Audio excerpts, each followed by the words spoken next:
Podcast Network Asia.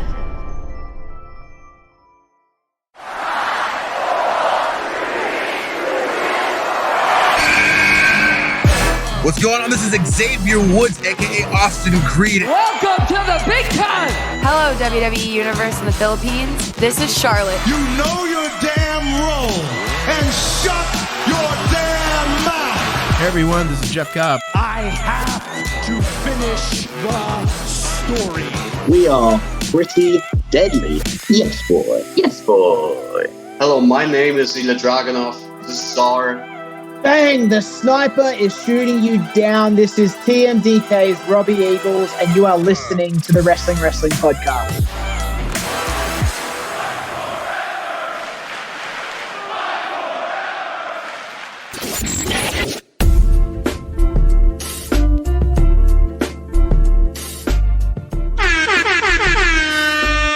You're listening to the longest-running weekly episodic Filipino wrestling podcast. This is the Wrestling Podcast. Stan C, Romoran, and Emile ASH coming to you for an audio-only episode. This one featuring our picks of the week. We're recording this on a Tuesday because we spent our Independence Day hanging out with Paul London and Carlo Cannon. That episode should be up on your Spotify feeds, at least the first part, because we're releasing that one as a two-part episode. But before we get to some business for this episode, we just like to take a few moments to pay tribute to one of our co-founders here at Podcast Network Asia, the late attorney Josef Acuña, or Josef Acuña as we knew him. Joseph and Ron were the two co-founders of PNA that Ro, Chino, and I met back in 2019 when we signed on to be the 7th podcast as part of their then growing network. Yeah, we were number 7. Okay. And since then, that network has ballooned to about 150 shows at the time of recording. And ako personally, mas naramdaman ko talaga si Joseph since the COVID pandemic hit, because he was the one who was really checking in on us, whether it was scheduling yung mga Google Meet calls or even sending random messages on Facebook asking how we're doing, if there's anything that they can improve on in terms of the service. And I think it really meant a lot, looking back na there was one of the big bosses who was actually hands-on. Every time we would be at the studio, we would actually see him there, and he would take a few minutes out of his time to, hang out with us and just chit-chat, even though Joseph wasn't the biggest wrestling fan around, and even though the dude had a law firm to operate on top of the podcast network. So, on the way out of his wake, we were talking about how the man had all that time, diba? So, it's such a huge and heavy loss for us as podcasters on Podcast Network Asia.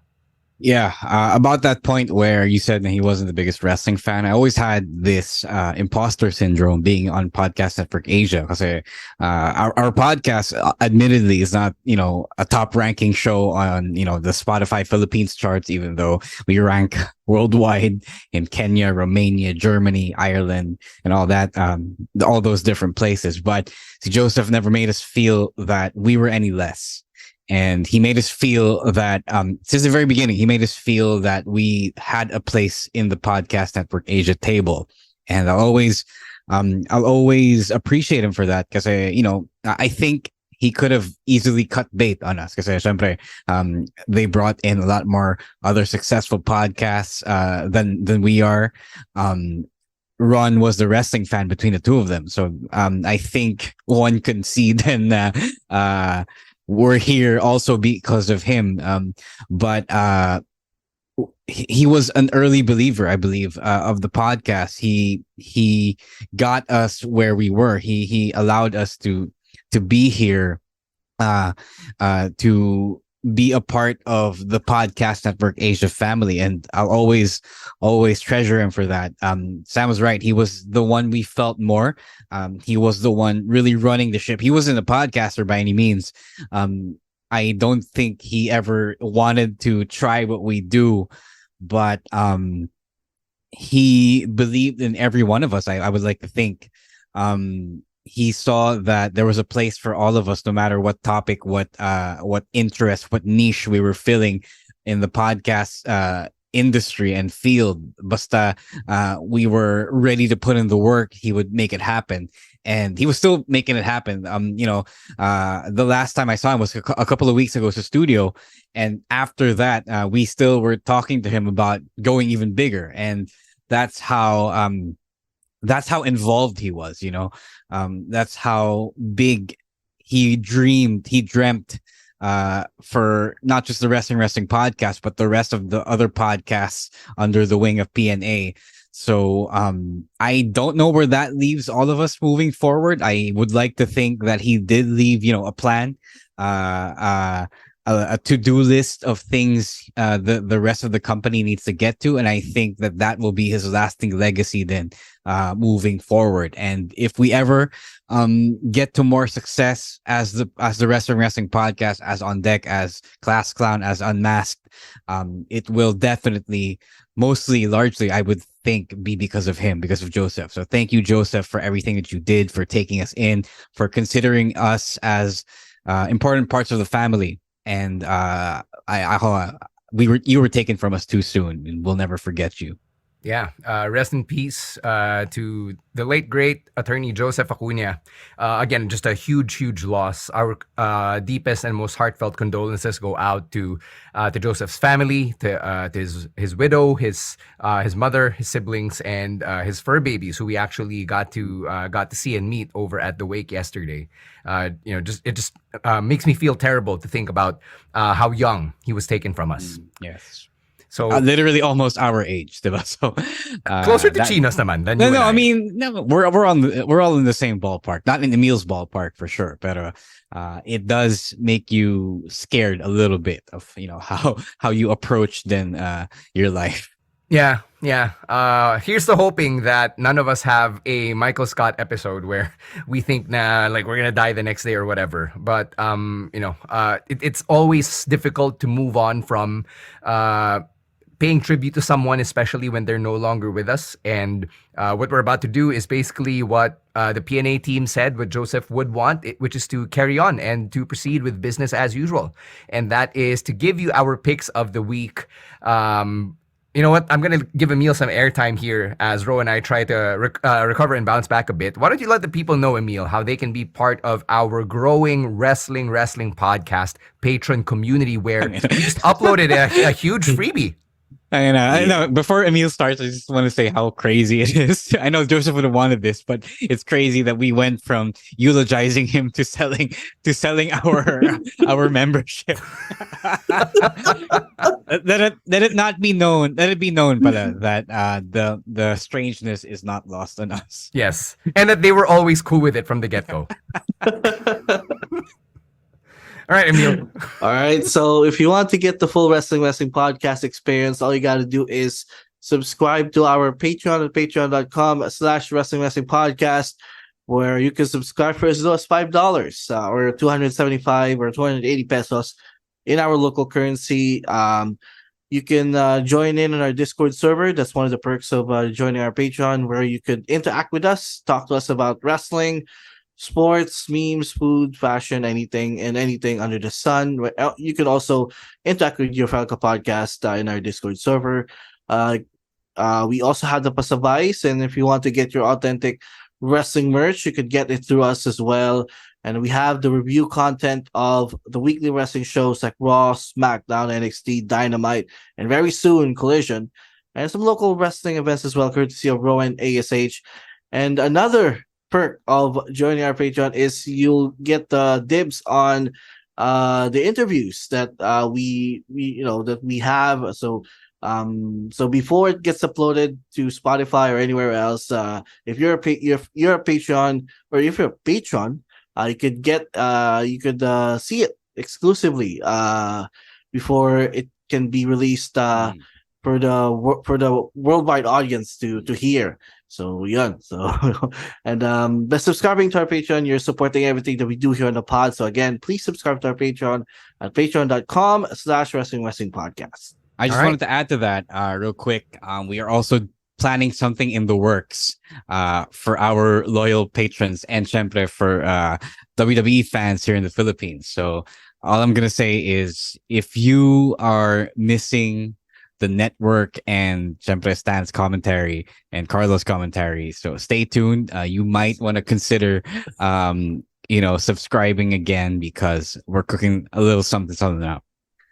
Yeah, we're going to leave it at that for now. The Paul London interview, the Carlo Cannon interview, that's up on the Patreon for the subscribers. We just uploaded the entire video in all its 2-hour glory, so go ahead and enjoy that if you're part of our growing wrestling podcast patron community. All right, let's go chronologically here for our picks of the week. We're going to start with Emile's, which was from last week's episode of Monday Night Raw. All right, so my pick of the week comes from Raw last week and was a banger. Kevin Owens versus Gunther. Nung nakita ko to, hey, put some respect on his name. It's Gunther. Gunther. Yeah, there you go. When I saw this match, I immediately thought, "Oh, this is gonna be my pick of the week."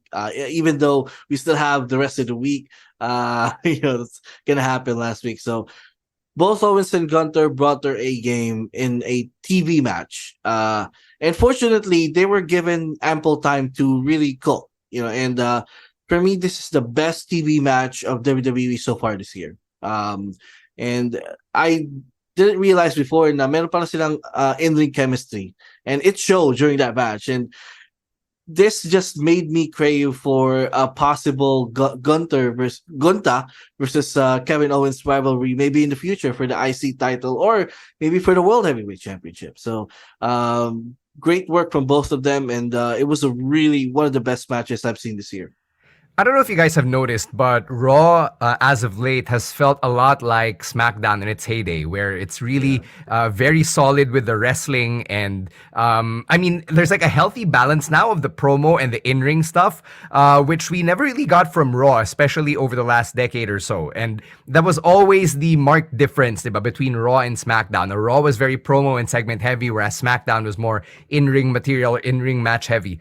So I don't know about you guys, but I've kind of been feeling that from Excuse me. I review the show every week. You're asking me if I noticed it. Syempre, I noticed it. It's also worth noting that for Raw and SmackDown, when they've been coming to towns lately, laging the report na the Triple H shows have been the best performing shows in the history of that town or city, in recent memory. So that's saying something. That's saying a lot because people are invested in Triple H's main roster WWE, whether it's because they felt that the quality has gone up or because it's not Vince anymore and they wanted to see what the new regime was like. So and for me, I know this. I know the hype is real because the changes are real. So it's not just you. It shouldn't be just you. If you watch Raw week to week, and I know a lot of people still don't because it's 3 hours of their time.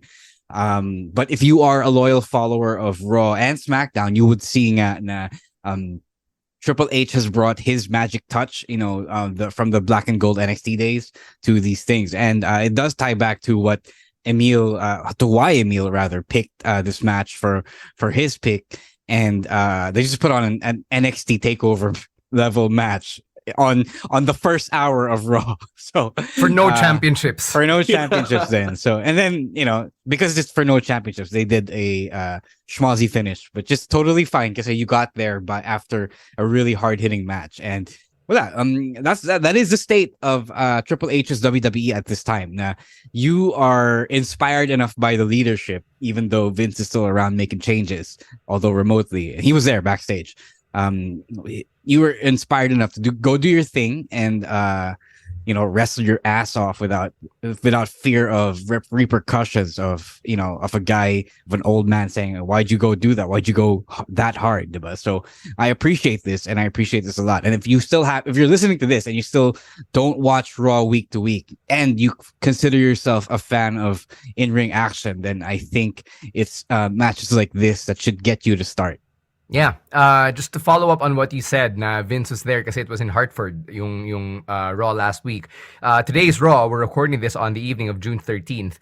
It was in Wichita, Kansas, so medyo mas malayo from Stamford, which is where WWE HQ was at. So ang bali-balita is that Vince wasn't there. Yeah, so Vince isn't there he hasn't been there since the Raw after Mania. So Hmm. he is only there when he feels he could be there. So nung Mania tapos this last week's Raw near in Connecticut. So that is actually the norm now, and he's been making changes via Zoom, via Google Docs. Yeah, which is kind of what Brian Gewirtz used to do towards the end of his run. If you have read his book, which is actually a great piece of wrestling literature or great memoir that you might want to get your hands on if you like reading yung mga backstage, behind the scenes stuff.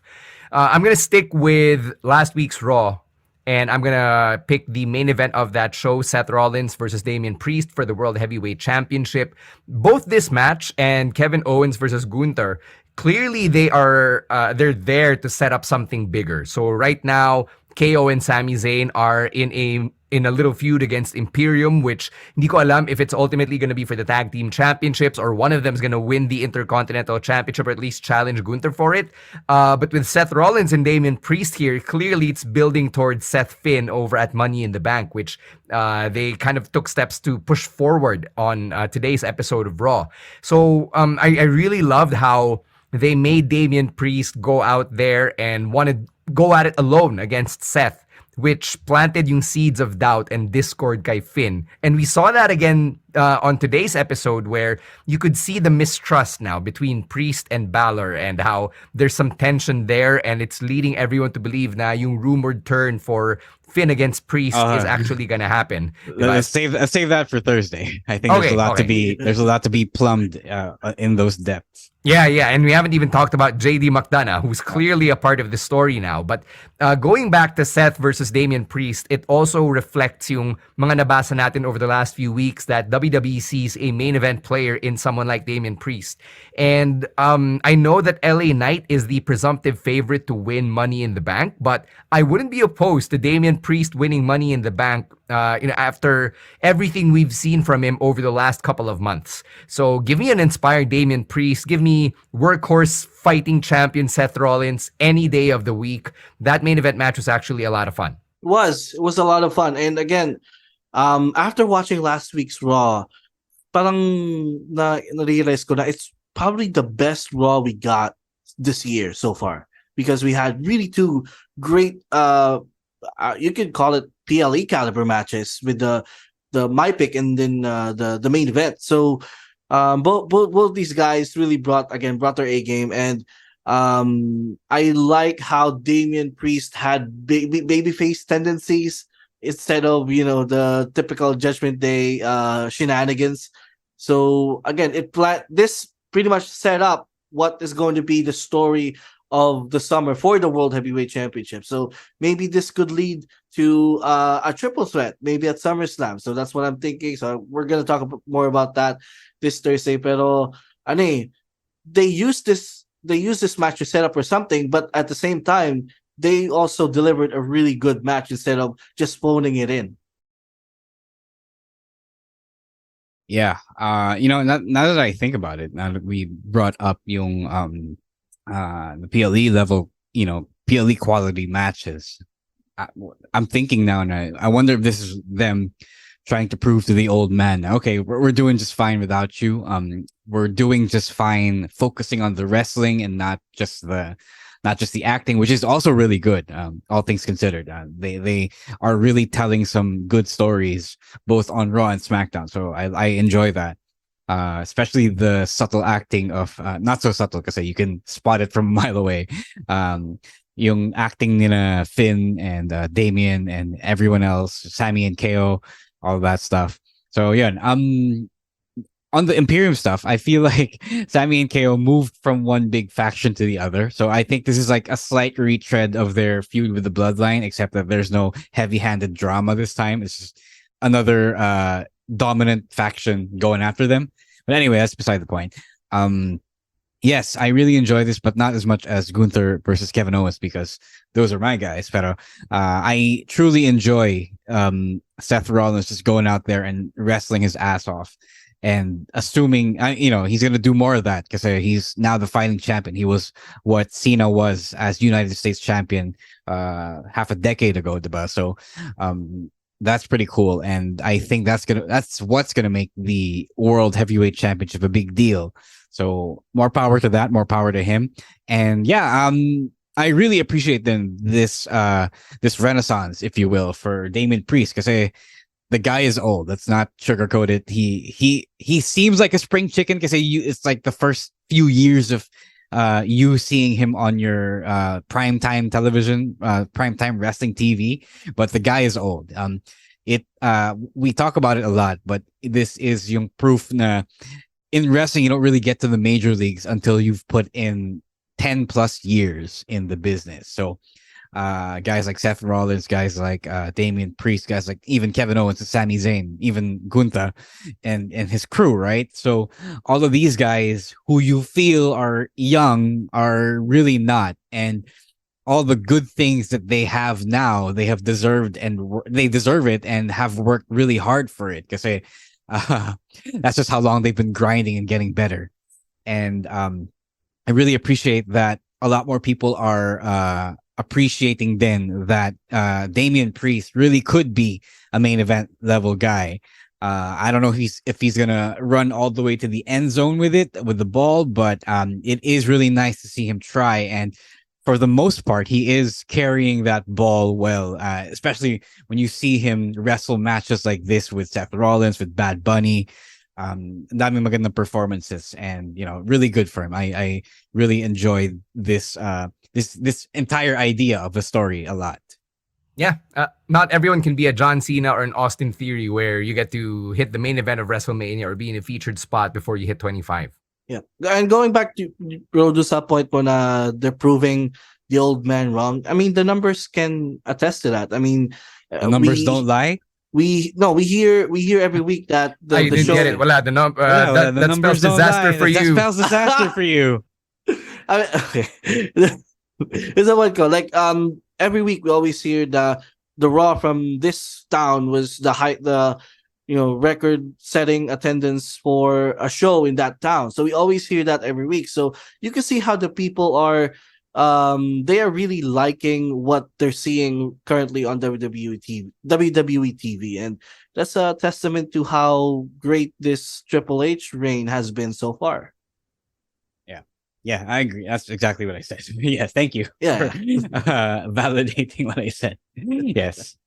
All right. Let's move on here to Rose pick from the most recent episode of AEW Dynamite. We're gonna cross over now. Yeah. Before that, I just wanted to say I forgot to mention in my eulogy for Joseph. For those who would currently enjoy the current incarnation of the podcast, may live stream tayo, that we were able to record beautifully from home. A lot of that is also him. Like he made that happen. He made sure that we didn't have to stop, delivering the content to you. So anything, the Emile, you came on when we were doing this, diba? So I'm sure we helped you get by during the pandemic with the show, diba? So that's really all Joseph, and we attribute a lot of it to him. Anyway, my pick of the week is from Dynamite. It is the 24th. Yeah, International Championship defense for one Orange Cassidy versus Swerve Strickland. Okay, so there's a reason why he wrestles a match every week, and we talked about it last Thursday, and it really is just good. It's not the kind of match that Paul London will love, admittedly, but there is a reason why he is relied on every show to deliver the goods, and it really is just good.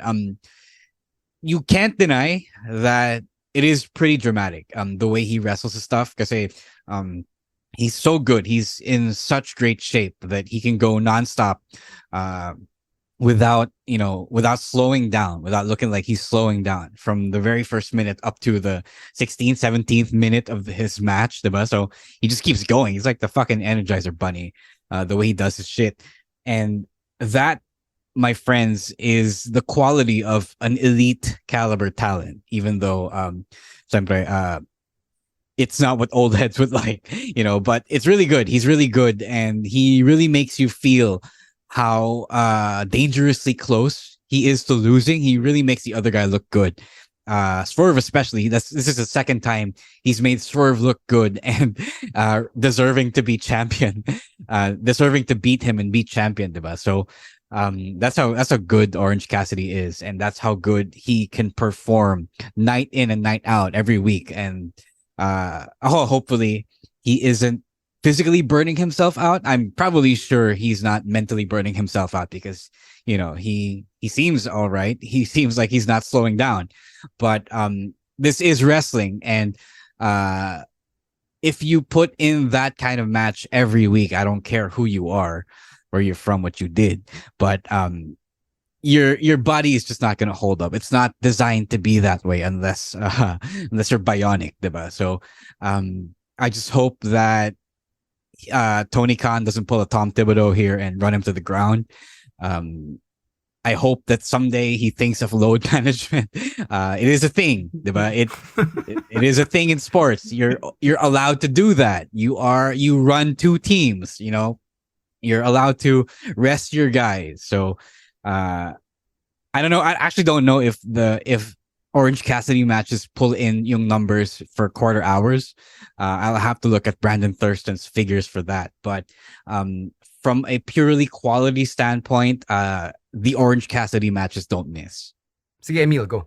I really thought, again, Orange Cassidy makes his opponents look really good. Now, I really thought Swerve was gonna win the title here, and I know we already have a 4 pillars of AEW, but I'm pretty sure Orange Cassidy should be up there as a pillar of this company, because he has been there since day one. No, not really technically day one, but when Dynamite was already a thing, he was already there, and he evolved from not really wrestling much to having bangers each and every week. So you could say that he's one of the most important people in the company, and maybe you could see it. Maybe you could see them. Yeah, because it's already a thing. Tony Khan doesn't have to say the fact that he's having him defend the championship every week. Diba? So yeah. So again, even though madami na siyang defenses, I really don't mind him being champion. Pero you also had some good points that at some point his body's gonna probably give up on him. And I really do hope now he gets some break here, because he really deserves one. And after a long break, he can get back to what he's been doing, and giving us great matches each and every week. Yeah, you guys said everything that I have to say, really. Orange Cassidy is another one of those now. You better appreciate him now while he can still go the way he does, because he's not really a spring chicken either. He's like 38, 39. Oh, so yun pa. He's kind of like Damian Priest in that regard, except Damian Priest hasn't had like 24 high-intensity championship defenses over the last half year, or however long he's been international champion. Isn't it crazy na the guys we like now in wrestling, if they were in the NBA or the NFL, they would be retired by now. Yeah. From active competition. So it's fucking crazy, It gives me hope personally as a wrestler. I say I'm in my early 30s, and then it's not even the peak of, apparently, as the major leagues have shown, it's not the peak of my powers, So more power to the pro wrestling industry for giving life, to athletes who would normally be done in other sports. So that's pretty cool. I think mas closer comparing it to sports, mas closer yung baseball, because guys are spending so many years on the minor leagues. As mga call up sa major leagues, mga late 20s, early 30s. Even after they get drafted in college, or from college rather. Yeah, they would put their draftees sa mga minor leagues, and may mga levels yun eh. And once you reach major leagues, you're parang late 20s, early 30s ka na. Like may mga exceptions, like maybe Jeter or someone else, pero usually ganun talaga. Mas closer yung baseball than NBA or NFL. Kaya ba okay lang kay Michael Jordan na minor league siya? Nung mid-90s. Yeah, probably. Or early 30s pa lang daw siya nun eh. Yeah. Yeah. Also worth noting, by the way, is that Orange Cassidy changed for y'all. For those who didn't get it, even Tony Khan didn't get it at first. He admits that he didn't get it at first. Even JR especially, he's an old head. The guy changed for all of you. So he doesn't. If you notice, he doesn't do much of the hands in the pocket stuff anymore. He did that last week, by the way. He did a fucking arm drag with his hands in his pockets. That is fucking impressive. Especially if you have never trained how to do an arm drag, that is fucking hard with doing it without your hands. So props to him for being able to do all of that stuff with his hands in his pockets, even though he's already stopped doing that for the most part. Parang he just throws it in at the very beginning of matches to remind you what his character is, and then he wrestles balls to the wall after that. It's kind of ironic because before mga 2020 or 2021, I thought that this guy is so smart. Like he doesn't have to do much, yet he's one of the most over guys in the roster. Then he goes and wrestles his ass off. Exactly. And now he goes he defends his title every week, putting on banger matches every time. So napaka-ironic lang nung kaya talagang may difference yung before and now with Orange Cassidy. He kind of evolved. I don't know. If I were him, I would be pissed because I was doing so fine doing the bare minimum. you made me wrestle all these good matches. No, I'm just kidding. If he likes it, he likes it. You know? Kung gusto, diba? Bigay natin. So there, that is Rose pick from AEW Dynamite. We have one more pick that we're going to be talking about here on the pod, and it's from Impact, which we don't get to show a lot of love on kapag may live stream. So that's another reason why we do these Pick of the Week episodes, so we can talk about the non-WWE or AEW stuff and have a little less time pressure to do that. So let's spend some time talking about the Impact World Championship match from Hard to Kill over the weekend. No, Against All Odds. Against All Odds, where Alex Shelley had a huge moment winning the Impact World Championship from Maclin. Okay, I'll take this one. So, first of all, Impact crowds fucking suck. Like, akala ko ako lang. You know, I watch Impact every now and then I noticed that it's so quiet, you know. Parang, for me as a wrestler and a fan, the crowd energy is everything. It is an important part of the match, as the match itself. You know, it's not just the moves you do and the story you tell. It's also whether the crowd is reacting. And to me, even if you could be putting on a technical classic in the ring, if the crowd doesn't care, it's gonna look like your match is shit, diba? And conversely, if you're not doing anything fancy and then the crowd is super into it, as I've experienced early in my career, it does elevate a lot of stuff that you see out there. So naawa ako sa mga Impact wrestlers because the crowds fucking suck. Whether sa Impact Zone pa yan, wherever they're taping now, to the other venues that they run, it's just super quiet, and that goes a long way into my perception of the Impact Wrestling product. And honestly, this match was no different. It's weird to say Alex Shelley and the Guns are pretty popular, not just in Impact but around the world. And then should I blame it on fucking Steve Maclin, the third most forgotten son of the Forgotten Sons? To be fair, he did make the most out of it because he did become a world champion. But let's be real, he isn't the most remembered son. First, it's Wesley Blake, who was an actual NXT Tag Team Champion, and then fucking Jackson Riker, who is a dick. So. Steve Cutler wasn't gonna be at the top of everyone's Forgotten Son rankings, so it was a weird choice. But after seeing the match, I do see why they did put the championship on him. He's not incapable, and I guess may konting notoriety then of coming from WWE, but it's not like he also had a lot of time on major WWE programming. So am I supposed to blame the lack of crowd reaction on him just being on this whole thing being a weird booking decision by the Impact Brain Trust? So I don't know. But by the end, they did wrestle a good match. Alex Shelley is still pretty good. He's still one of the greats at his relatively advanced age. How old is the guy? Would you know, Emile? Like 40s? Yeah, around 40s now. Say the Guns have been around such a long time, and in their heyday 10 years ago, when Chris Sabin was winning the world championship, they were in their mid 30s. So Kaka 40 pa lang naman ni Alex Shelley. 40. All right. Yeah, that's not so bad. All right, it's not so bad. Yeah, it is Brian Danielson age then.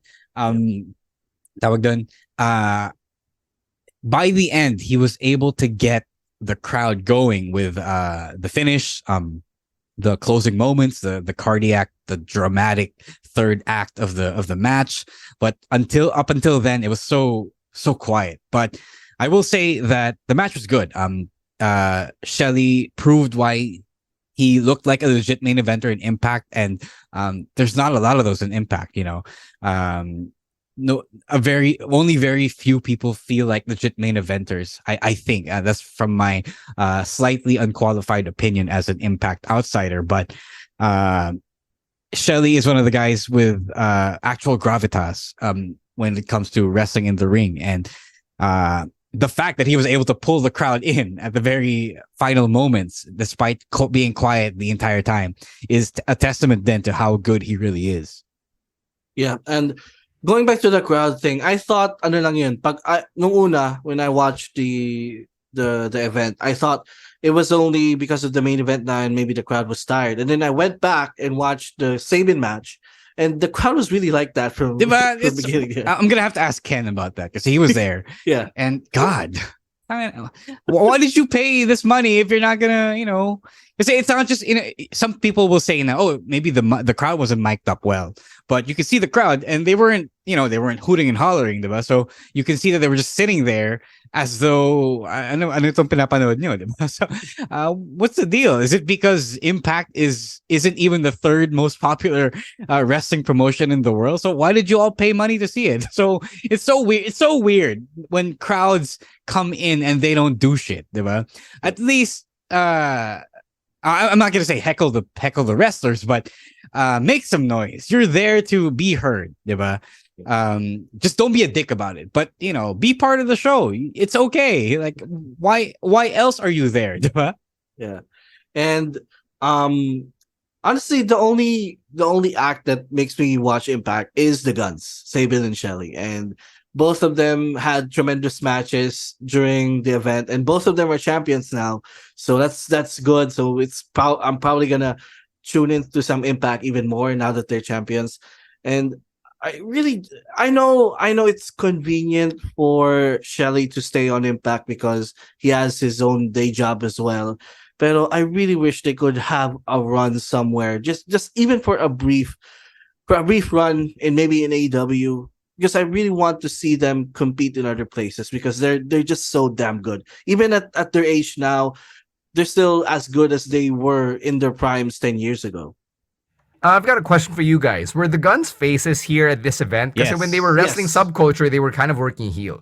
Yes, they were. No, man. I saw the Subculture match. It wasn't quite heel. It's more of, okay, territory namin to, tapos dayo lang kayo, diba? So, syempre when you're like that, you kind of take on a bit of an arrogance, diba? Kasi you're holding down your fort. So, obviously Maclin is a heel. He was the asshole PTSD soldier guy that Jackson Riker so wanted to be, diba? So, that was clear at the very least between the two of them. It's also clear that Maclin was the heel because may ongoing feud siya ngayon against Scott D'Amore. Yeah. All right, so there. Those are our picks of the week for this week. Again, it's Kevin Owens versus Gunther from Raw, Seth Rollins versus Damian Priest from Raw, Swerve Strickland versus Orange Cassidy from Dynamite, and the bonus pick, the Impact World Championship win of Alex Shelley over Steve Maclin over at Against All Odds, which took place over the weekend. What are yours? Let us know. As always, we love it when you keep the conversation going on Twitter and on TikTok at Wrestling2XPod. And you can also hit us up individually at EML_Meister, at Row is War, at Monday Night Row, and at Chino Supersized, and at _Stan C.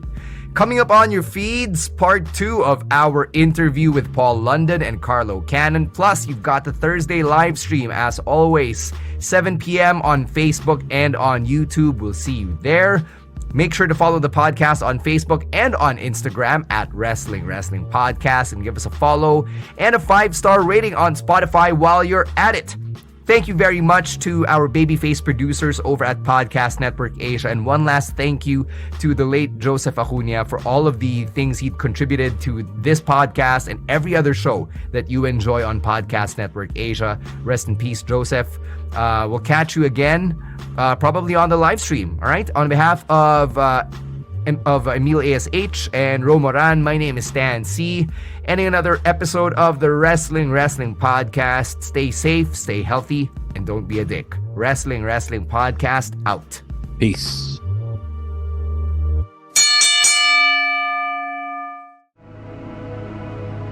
The views and opinions expressed by the podcast creators, hosts, and guests do not necessarily reflect the official policy and position of Podcast Network Asia, the hosts of the program, or other programs of the network.